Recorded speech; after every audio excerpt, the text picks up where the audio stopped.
Welcome to episode 7 of Bucket Questions. These are the 2 questions I'm going to answer today. What is the difference between identical and fraternal twins? And how do clams and oysters reproduce? So I'm going to warn you guys that I'm going to answer these questions at a high school science level.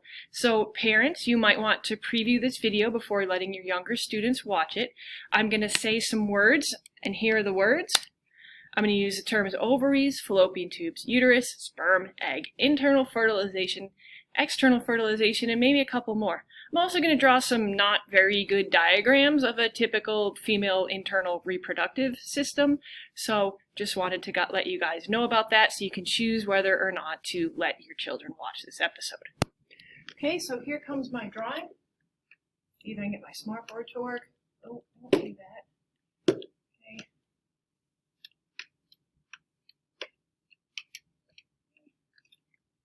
There, female reproductive system, more or less. We've got an ovary and an ovary on either side. These tubes here are called fallopian tubes, and this here is the uterus or womb. Okay, my pen's not cooperating. Can do that better? Okay, it's a little better. Okay, so approximately once a month, what usually happens is an ovary will release an egg. And then that egg may or may not be fertilized by a sperm, not proportion. Sperms are way tinier, and that happens in the fallopian tubes.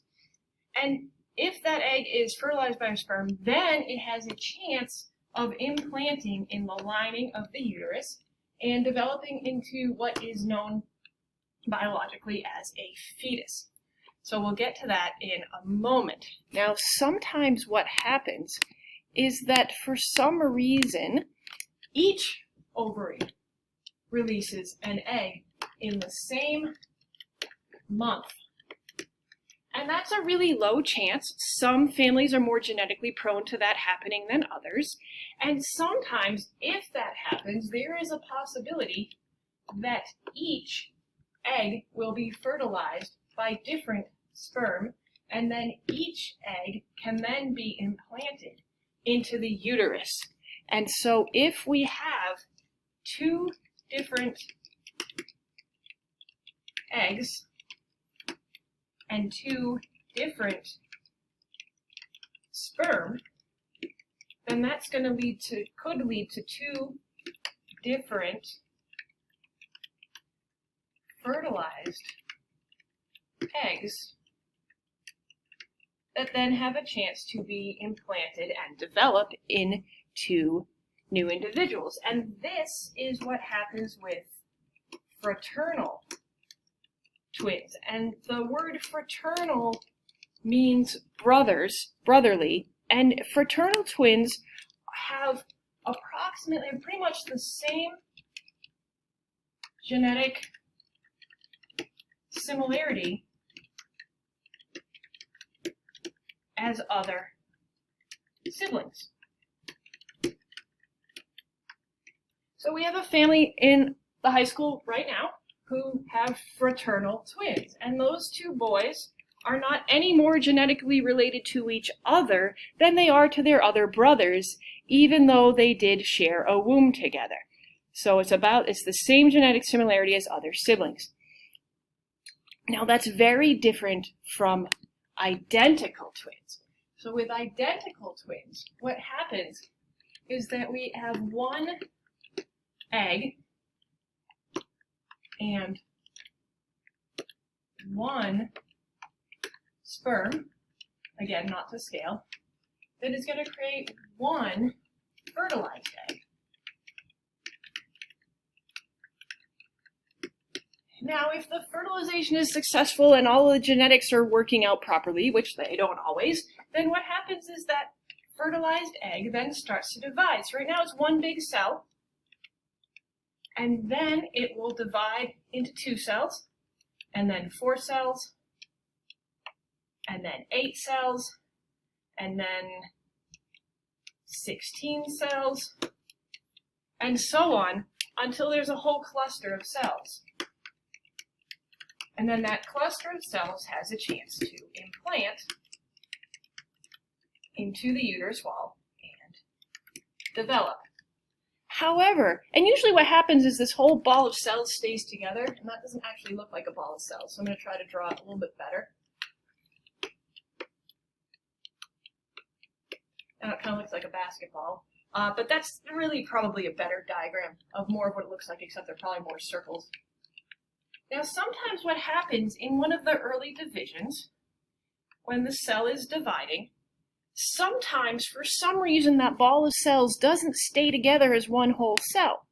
And what happens is during one of the early divisions, for some reason, one of these splits, let's say it's this one, will actually be a complete set. So rather than, so the cell's going to split into two and stick together, but then in this next split, after these two cells each divide, for some reason they don't stick together anymore. And so we end up with two collections of cells, and then those cells can go on to divide even further, and then even further.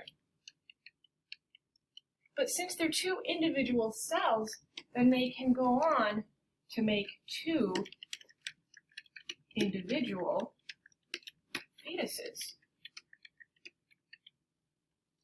However, because they came from the original one egg and one sperm, they have identical DNA, which makes them identical twins.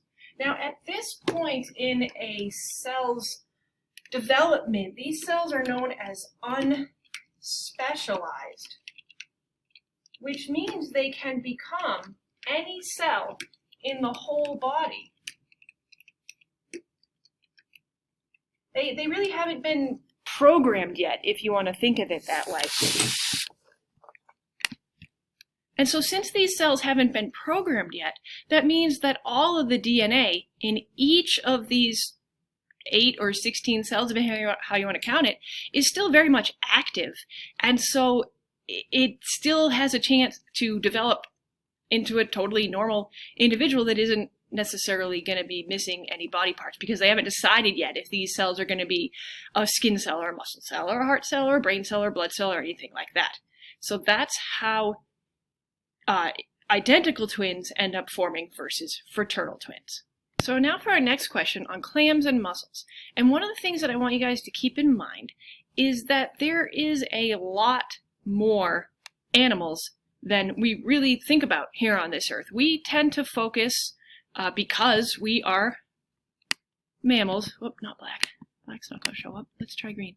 Okay, we tend to focus, people are mammals, and so we tend to think that the mammal way to do things is the standard biological way to do things, and we also, being vertebrates, we tend to think that the vertebrate way to do things is the standard biological way to do things. But remember that the animal kingdom is made up of so many more invertebrates, different kinds of invertebrates, than there is vertebrates. And so our normal isn't their normal. And that's true for many biological functions, including reproduction.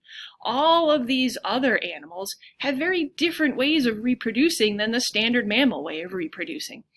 And, you know, for example, these worms here have both male and female body parts at the same time, and they can self-fertilize their own eggs and lay them. You know, some of these other animals are going to do things in a wildly different way, and that's kind of what we're going to talk about today. Reproductive strategies basically fall into one of two categories. Either make very few offspring, but take care of them,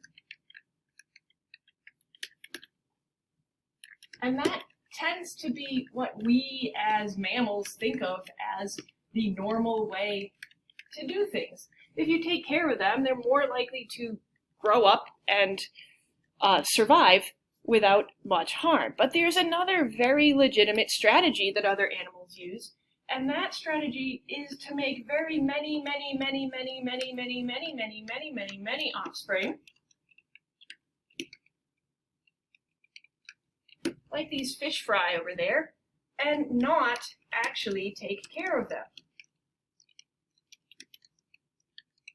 And so the organism is putting their energy into producing a lot of offspring and not a lot of energy into raising that offspring, with the assumption that many of these individuals are going to not survive somehow. They're going to not find enough food, or they're going to be eaten by predators, or they're going to find themselves in the wrong habitat, or dry out, things like that.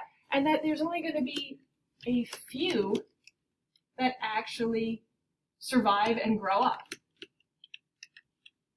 And in fact, it's not just animals that are kind of split this way. There's a lot of plants that do the same thing. For example, maple trees are notorious for this kind of strategy. They're going to make a whole ton of seeds, and those seeds are going to blow everywhere because they're scattered by the wind, and some of them are going to end up in your driveway and start to grow, but not really be able to grow. And most of them are going to be eaten by squirrels and chipmunks, and a few of them may actually find themselves in good soil where they can actually grow up into a new maple tree.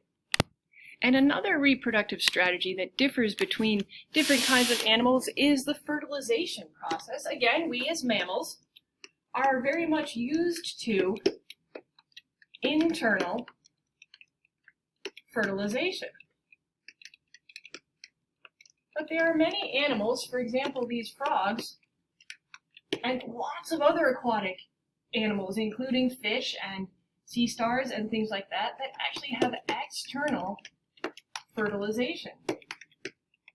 The female frog is going to lay her eggs into the water unfertilized, and then the male is going to release sperm into the water and fertilize the eggs outside of the female's body. And like I said, a lot of aquatic organisms do this. Some aquatic organisms are going to pair up like frogs do, but not all of them. A lot of aquatic organisms, for example, and now we're finally on clams and oysters and other things that are in the category of being bivalves, these guys don't make pairs. External fertilization is sometimes known as spawning. And the clams and mussels and other bivalves do even a different kind of spawning than the frogs do. The bivalves are going to do a kind of spawning that is sometimes known as broadcast spawning. And like pretty much anything else, they do have reproductive organisms. One of these lumps of stuff here in this open bivalve is the reproductive organs. And what they'll do when it's time, which they communicate by a series of various chemical signals in the water, is they are going to slightly open up their shell, and the male type are going to release sperm directly into the water, and the female type are going to release egg directly into the water, and they're really just going to hope that the current is going to mix the two and lead to fertilization.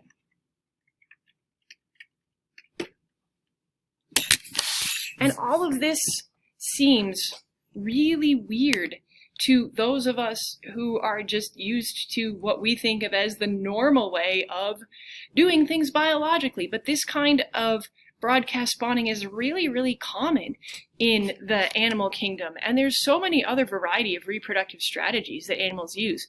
Some of them are male and female at the same time. Some of them are male first. There's some fish that are male first, and then as they develop into their further along in their lives, they might turn female. Some of them it's going to be seasonal, temperature dependent, things like that.